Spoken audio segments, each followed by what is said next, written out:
Hello everyone, and this is a fourth video in the series, lecture series of interview guidance program for the RPSC assistant engineer.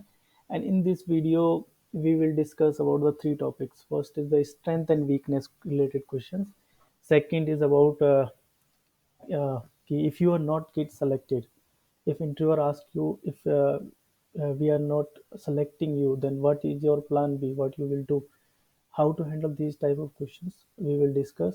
And one question about your gap, if you have more than 3 years unemployment, then how you will justify that. Okay, we will discuss three topics in this video.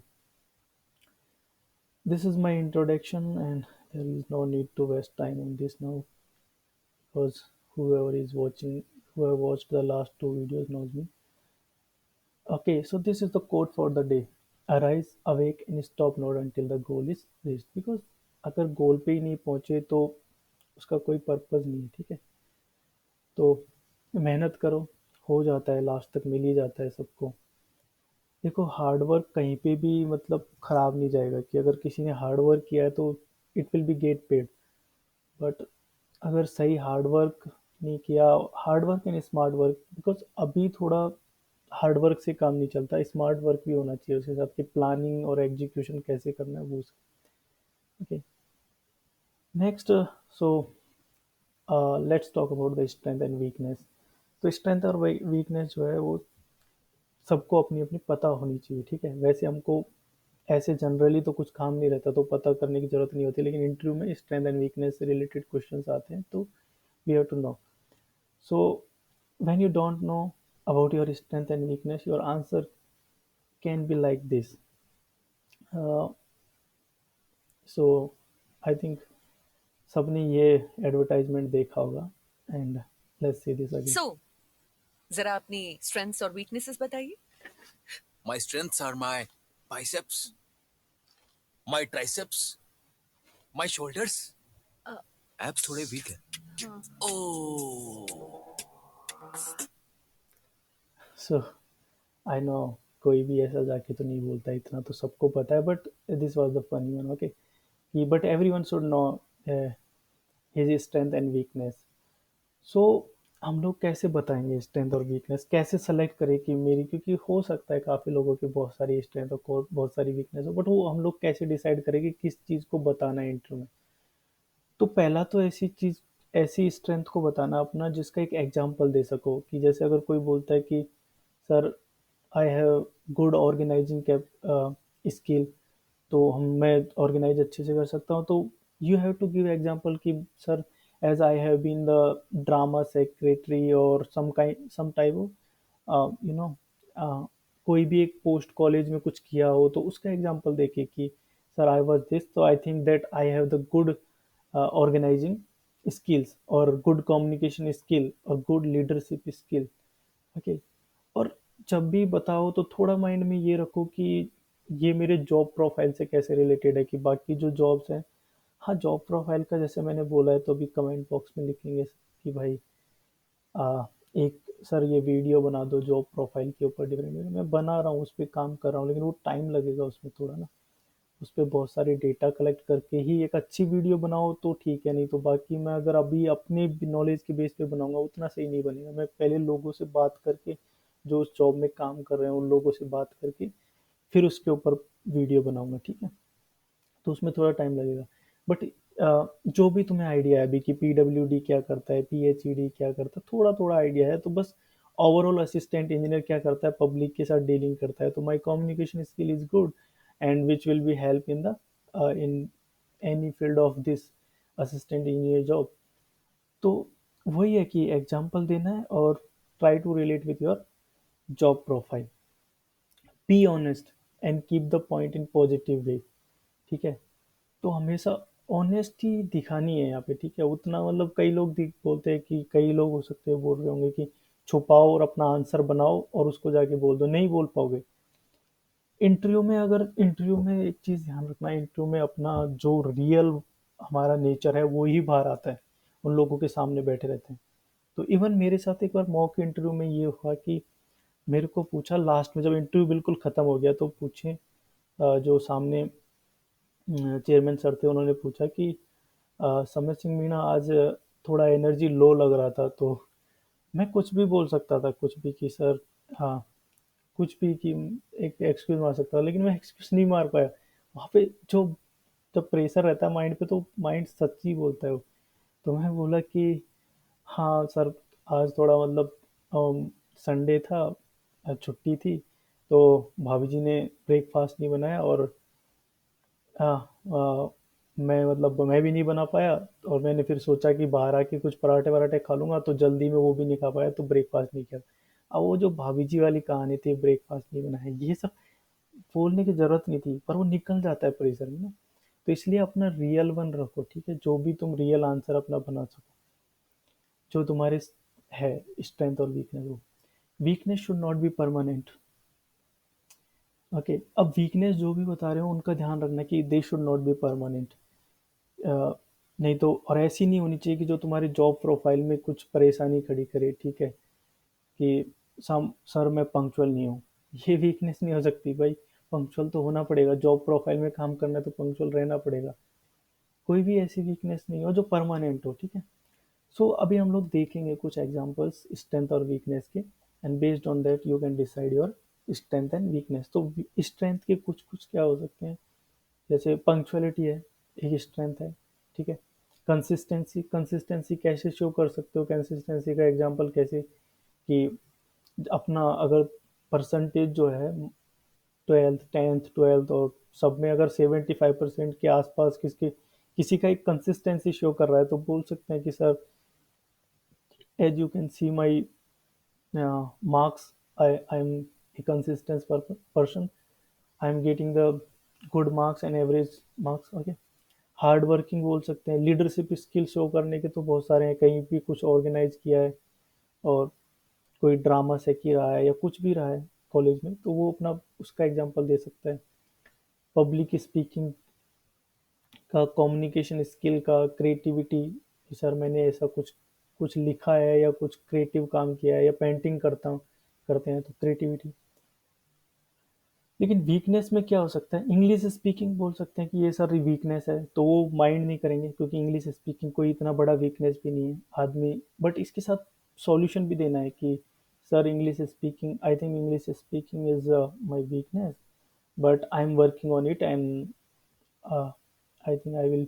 ये मेरे से पूछा था आयुष यार, मैंने यही बोला था, English speaking is my weakness and I am working on it. I am trying to talk in English with my friends, and ऐसे ही मैं सही कर रहा हूँ, तो वो मैम ने पूछा फिर कि कौन से हैं वो फ्रेंड्स जो तुम इंग्लिश सिखा रहे, मैंने कि वो these are my good friends, and I am learning English from they have good English because they were in English medium, I am learning from them. तो ऐसे बोल के चल जाता है, ठीक है, इंग्लिश स्पीकिंग का।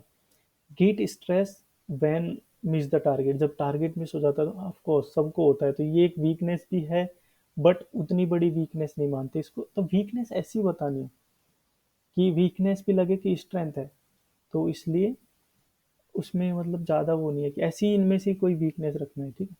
आई am not good with some latest software, रख सकते हैं, कोई नहीं, मुझे नहीं पता कि सैप कैसे चलता है, मुझे नहीं पता ओरेकल कैसे चलता है, प्राइमावीरा कैसे चलता है, सीख लूंगा। आई am not good with the latest software, I am perfectionist, okay, with which sometimes result in delay of my work. हाँ, कुछ लोग होते हैं उनकी वीकनेस होती है कि काम को बहुत ध्यान से करते हैं, तो ये भी बोल सकते हैं, तो एक तरह से स्ट्रेंथ ही है, बट वीकनेस भी बोल सकते हैं इसको, तो ये मतलब इस तरह से बोलना है, ठीक है। नेक्स्ट जो अपना क्वेश्चन है वो है कि how to justify my unemployment gap. तो ये एक कमेंट बॉक्स में क्वेश्चन था अ, पूजा बेदी का, कि sir please answer best the question for gap after graduation. So actually 2 साल तक का अगर गैप है तो कोई प्रॉब्लम नहीं है, but beyond 2 years, if beyond 3 years if you have the gap, then it will be problem. कि वो लोग पूछेंगे फिर तो कि यार क्या किया, 3 साल कर क्या रहे थे।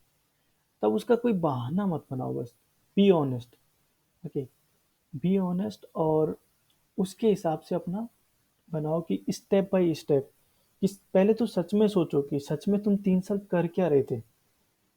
फर्स्ट ईयर क्या किया, पॉजिटिव सोचो, कि मतलब नेगेटिव मत सोचना कि यार मैं तो मटर गश्ती कर रहा था, नहीं, वो नहीं, पॉजिटिव सोचो कि और क्या किया, कुछ तो एग्जाम दी होगी, 3 साल से ऐसे ही थोड़ी बैठे होंगे, कुछ एग्जाम दे रहे होंगे, उनके कुछ रिजल्ट्स आ रहे होंगे, रिजल्ट्स में भी पॉजिटिव और नेगेटिव, बट तुम उसको एक फ्रेमवर्क बनाओ कि मैंने इतना साल एक, फिर वो बनाओ कि कौन कौन से एग्जाम क्लियर किए उनको पॉइंट आउट करो, तो उसके हिसाब से एक कहानी बना सकते हो कि sir initially first year I did self study and I gave the exam of this SSCS, कोई भी एग्जाम दिए उसका, and I cleared the prelims, किसी भी चीज़ के prelims, but unfortunately I could not get selected, and तो ऐसे करके पॉजिटिव अपना स्टोरी बनाओ, क्योंकि उनको उतना ज़्यादा वो नहीं, अगर तुम अपना एक स्ट्रगल बता देते हो कि मैंने ट्राई किया है बट सेलेक्ट नहीं हुआ फाइनल में, कुछ कुछ प्रीलिम्स निकाले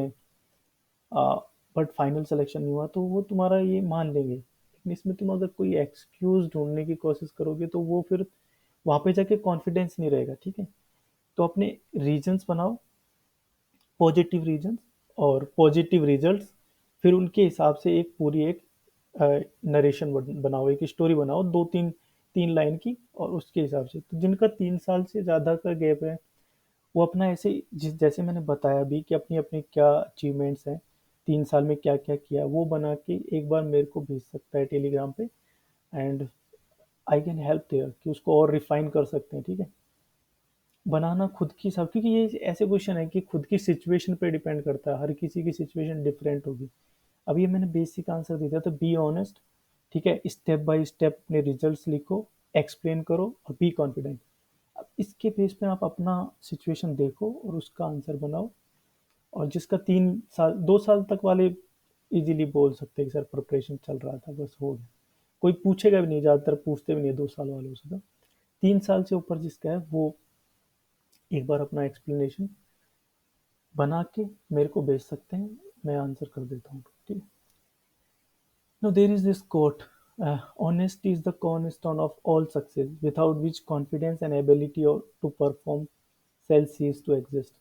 तो अगर ऑनेस्टली अगर तुम किसी चीज़ को नहीं बोलते तो तुम्हारा कॉन्फिडेंस गिरने लग जाता है उसमें, तो बेटर होता है कि हर चीज़ में तुम ऑनेस्टी रखो, हर आंसर में अपना एक लेवल ऑफ ऑनेस्टी रखो, मैं ये नहीं बोल रहा कि 100% ऑनेस्टी रखो, बट एक लेवल ऑफ ऑनेस्टी होना चाहिए उसमें, बिल्कुल झूठ बोलने में तुम पकड़े जा सकते हो, वो लोग बहुत एक्सपीरियंस वाले लोग हैं, ठीक है, इसलिए अपने एक ऑनेस्ट आंसर बनाओ।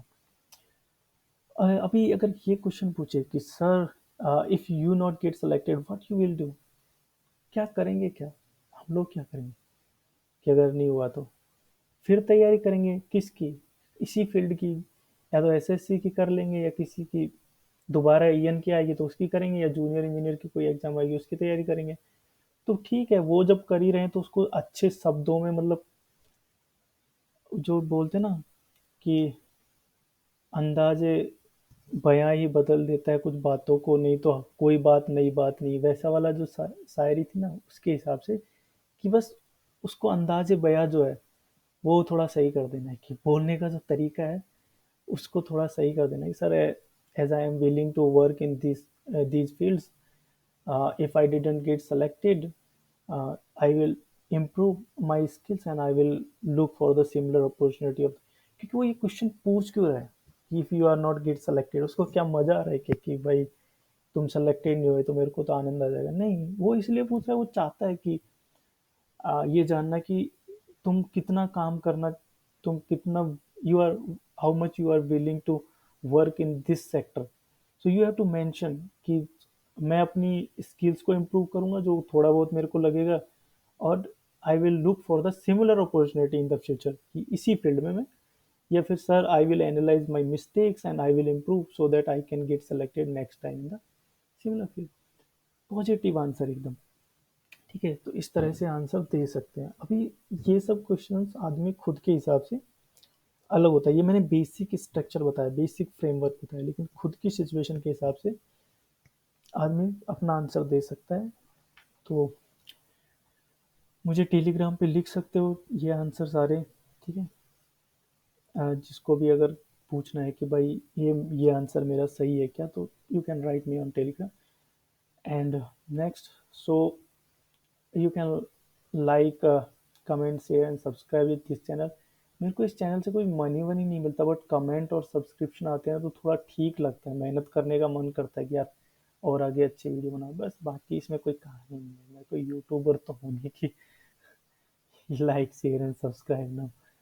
आई एम जस्ट, मैं बना रहा हूँ क्योंकि मुझे मज़ा आता है ये लोगों से इंटरेक्ट करने में, लोगों को पढ़ाने में, नॉलेज शेयर करने में। सबसे बड़ा है कि नॉलेज शेयर करने में मुझे काफ़ी मज़ा आता है।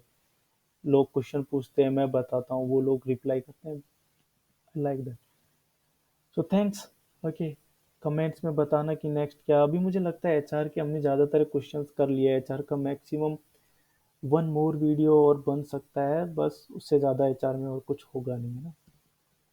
सो I am preparing one plan for technical questions. Okay, तो उसमें हम सब्जेक्ट वाइज कितना दिन कौन से कितना कितना वीडियो आएगा किस किस सब्जेक्ट्स पे, प्रैक्टिकल क्वेश्चंस के ऊपर। ठीक है। कुछ जो फ्रीक्वेंटली आस्क क्वेश्चंस है, आई विल डिस्कस दोज, जो इंजीनियरिंग सर्विसेज में पूछे गए हैं, और वो सारे हम लोग एक बार डिस्कस करेंगे। ठीक है, वो मैं प्लान भेजूंगा, उसके बाद उस प्लान पे हम लोग चलेंगे और टेक्निकल जो है अपना उसको स्ट्रॉन्ग। ठीक है। Thanks for watching this video.